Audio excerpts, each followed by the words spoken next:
হাজিৰা আই হাজিৰা দেখোন এখন বৰ ধুনীয়া এইটো কি নগা বায়ু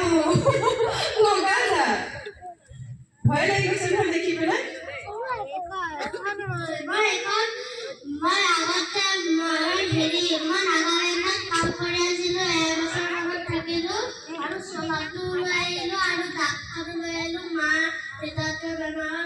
মা দেউতাৰ বেমাৰ হ'ল ন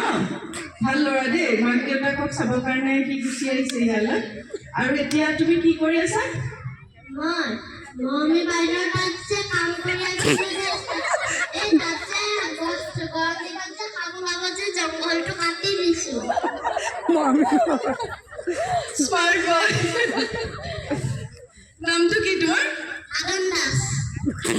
নিজৰ নাম নাই কোৱা নিজৰ জিজ্ঞাস হয়নে নকয় দেই একদম কেৰেক্টাৰ সোমাই আছে তোমাৰ নিজৰ নামটো নেলাগে আগন দাস নকবই বাৰু এতিয়া